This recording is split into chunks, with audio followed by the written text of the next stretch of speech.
मंगलम गौतमनाय मानियम अभिधीयते चक्रवर्ती तनूजाय सार्वभौमाय मंगलम होतये।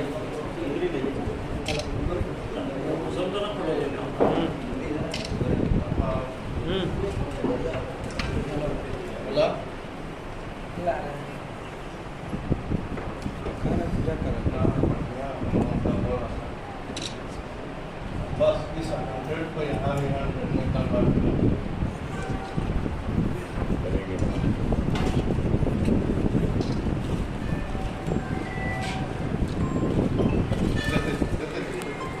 बस थोड़ा सा इधर कर थोड़ा सा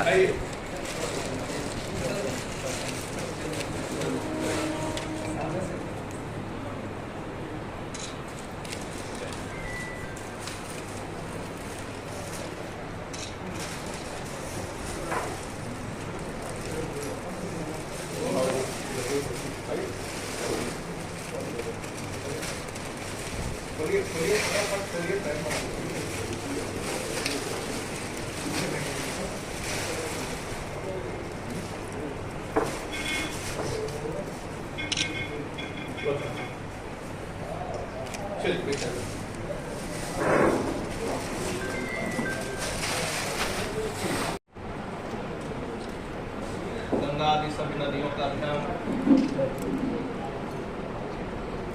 ओम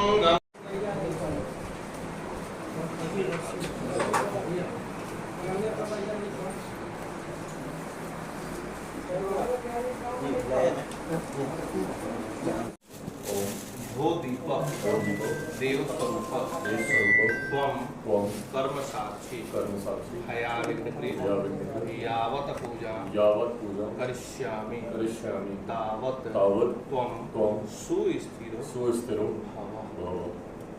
स्थापित कर दे।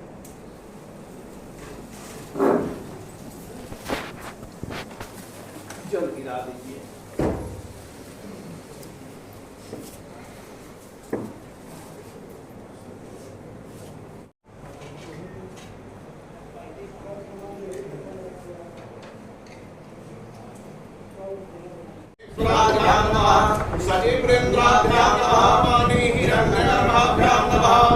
मातृपितृ चरण कमलेभ्यो नमः। इष्ट देवताभ्यो नमः।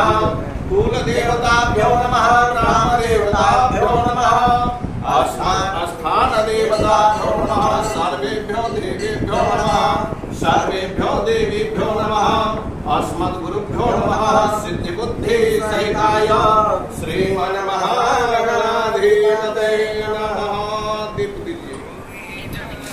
तस्य न जायते शुक्लांबरधरं देवं शशिवर्णं चतुर्भुजं प्रसन्नवदनं ध्यायेत् सर्वविघ्नोपशान्तये। अभीष्टसिद्धार्थ पूजिताय सुरासुरैः या विघ्नहरस्तस्मै श्रीगणाधिपतये नमः।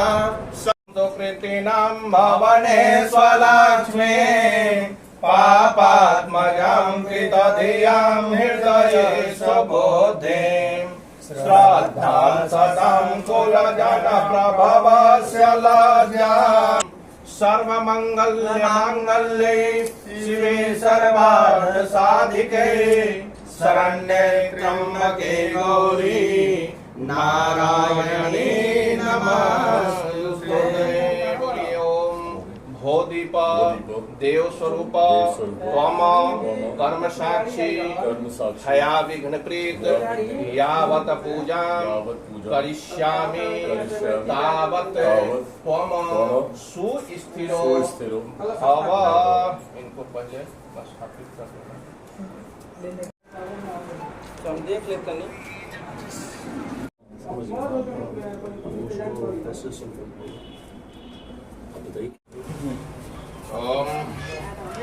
बोले दुर्गा महारानी की जय। जगत जननी जगदम्बा माता की जय। सर इधर देख के थोड़ा सा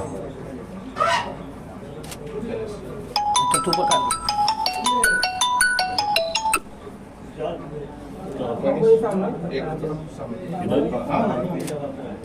ये संकल्प थोड़ा स्पर्श करेंगे कलश। ओम मनोर्ज्योति सोमाजस्य बृहस्पति यज्ञं इमं तन्नो वरिष्ठं यज्ञं वंदं ददातु। ओम प्रतिष्ठा प्रतिष्ठा प्रतिष्ठा श्रीमन् कलश प्रतिष्ठा त्रिदेवता सुप्रतिष्ठितो वरदो भव। जल गिरा भोग लाइए जी पंडित जी, भोग लाइए।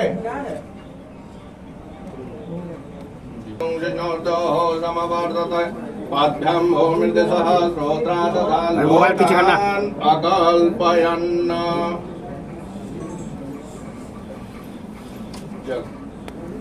एक अड़हुल का फूल दीजिए,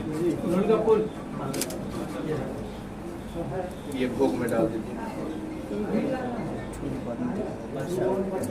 एतानि अर्चनानि गंधपुष्प धूप दीप नैवेद्य तांबूल द्रव्य दक्षिणा सहिताय प्रेम सहिताय नमस्करोमि।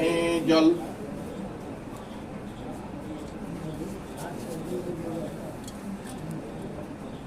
ले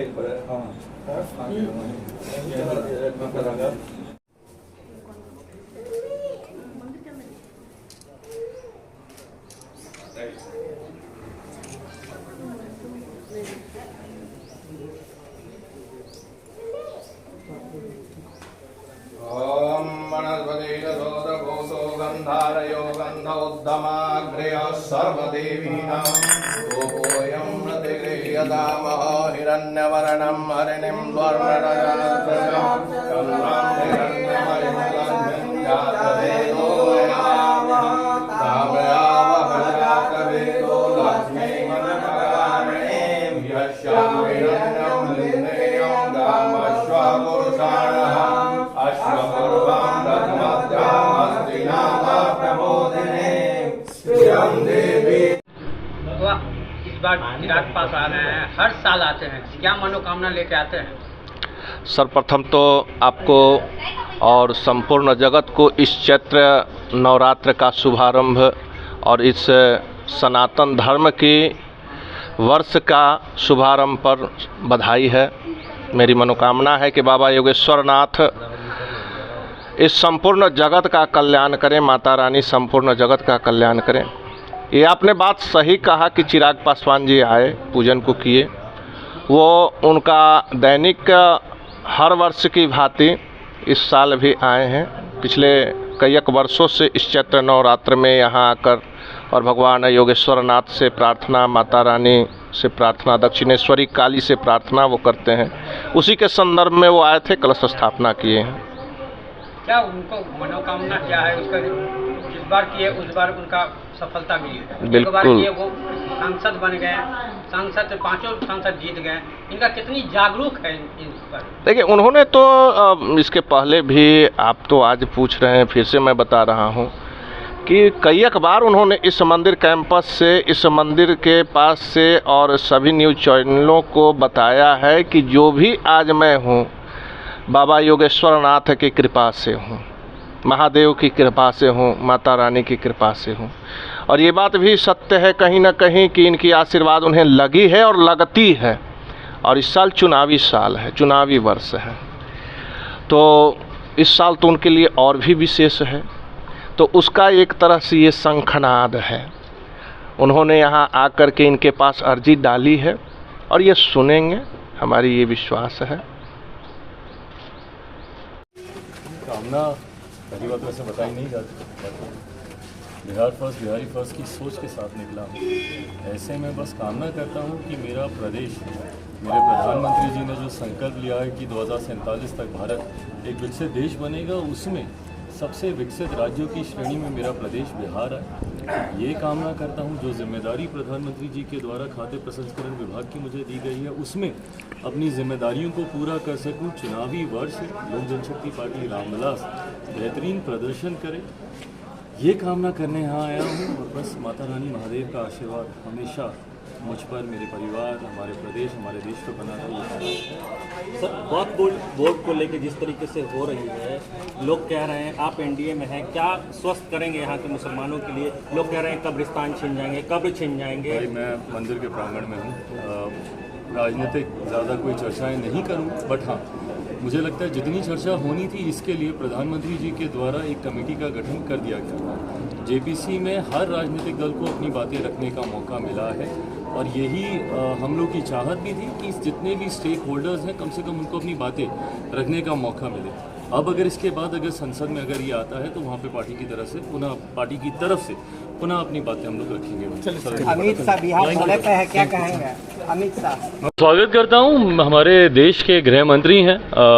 ऐसे में चुनावी वर्ष है, खुशी मुझे इस बात की है कि जिस तरीके से भारतीय जनता पार्टी के शीर्ष नेता और हमारे देश में सर्वोच्च पद पे बैठे हुए आदरणीय प्रधानमंत्री जी हों, आदरणीय गृह मंत्री जी हों, जिस प्राथमिकता के साथ हमारे राज्य को विकास की राह पर आगे लेकर जाने की सोच वो रखते हैं, ये उनके उस वादे को पूरा करती है जो लोकसभा चुनाव के वक्त किए गए थे। प्रधानमंत्री जी का निरंतरता में बिहार आना, गृह मंत्री जी का बिहार लगातार आना, ये दर्शाता है कि बिहार देश के मानचित्र पर कितना ज़्यादा मायने रखता है। ऐसे में एक एक करके प्रधानमंत्री जी ने हर उस वादे को पूरा करने का कार्य किया जो लोकसभा चुनाव के दौरान जनता से किए गए थे। आज अब गृह मंत्री जी भी आए हैं, गोपालगंज में भी उन्होंने जहां एक तरफ जनसभा को संबोधित किया है तो वहीं सैकड़ों करोड़ की योजनाओं का भी उन्होंने शुभारंभ किया है। ऐसे में मैं मानता हूं कि बिहारियों का ये विश्वास मेरे प्रधानमंत्री, गृह मंत्री, हमारी केंद्र की सरकार के प्रति है कि जो जो बातें हम लोगों ने चुनाव में कही थी या आगामी विधानसभा चुनाव में जिन वादों के साथ हम लोग जनता के बीच जाएंगे, समय रहते उन्हें पूरा किया जाएगा। सर, एक ही मंच पे दोनों लोग थे, मुख्यमंत्री जी को बार बार ये क्यों कहना पड़ रहा है कि 2 बार हमसे गलती हुई? सरदार अटल बिहारी वाजपेयी ने मुझे मुख्यमंत्री 2005 में बनाया था और अब दोबारा हम नहीं जाएंगे इन लोगों के साथ। देखिए, मुख्यमंत्री जी को लेके कई बार इस तरीके के भ्रम फैलाए जाते हैं, उनके बारे में कई इस तरीके की बातें की जाती हैं और इसीलिए मुख्यमंत्री जी इस बात को जनता के बीच पूरी स्पष्टता के साथ रखना चाहते हैं कि कभी कोई विपक्ष के उस भ्रम में ना आए जो ये लोग कभी कभी फैलाते हैं कि ये वापस इधर आएंगे। ये सारी बातें मुख्यमंत्री जी एक ईमानदार दिल के साथ, एक ईमानदार सोच के साथ विधानसभा चुनाव में अग्रसर होना चाहते हैं। ऐसे में भ्रमित खबरों को लगातार दूर करते रहने की भी उनकी जिम्मेदारी है जो वो बखूबी। चिराग पासवान जी हैं, हर साल आते हैं कलश स्थापना से, कितनी यहाँ महत्वता है चिराग पासवान, कितनी भरोसा? देखिए, बाबा योगेश्वर नाथ जो मंदिर के प्रांगण में हम लोग हैं, जहाँ तक पहले के लोग कहते हैं, यहाँ का पुजारी भी हमारे गुरुजी भी हैं, वो भी कहते हैं कि 75 के दशक में यहाँ बाबा का स्थापित किया गया था जो शिवलिंग जो है योगेश्वर नाथ धाम मंदिर जो है। ये मंदिर बहुत चमत्कारी मंदिर है। हम लोग कितने बार इस मंदिर में हम लोग आए हैं, रोग लेकर के आए हैं, निरोग होकर के गए हैं। जो सच्चा मन से जो पूजा आराधना करते हैं, बाबा सभी को मनोकामना पूर्ण करते हैं। और रह गया बात कि हमारे नेता आदरणीय चिराग पासवान जी साल ही नहीं हमेशा वो इस मंदिर में अपना पूजा अर्चना करते हैं। देश दुनिया और प्रदेश के अमन चैन की दुआ मांग के यहाँ से जाते हैं। आज भी नवरात्र का पहला दिन था जो हमारे नेता अपने कार्यकर्ताओं नेताओं के साथ आए हैं, तो 2 से 2.5-3 घंटा तक अभी पूजा अर्चना किए हैं, अभी गए हैं। वो जब भी पटना में रहते हैं, यानी दिल्ली से जब पटना आते हैं, हर बार वो इसी मंदिर में आते हैं। हाँ, तो बहुतों मंदिर है पटना में, बहुतों मंदिर बताया ना कि बाबा योगेश्वर नाथ जी का चमत्कार है जो ये मंदिर में आते हैं। हम लोग तमाम लोजपा से भी अब बहुत सारे लोग आते हैं इस मंदिर में। यहाँ आने पर सुकून मिलता है। क्या नाम हुआ? चंदन यादव।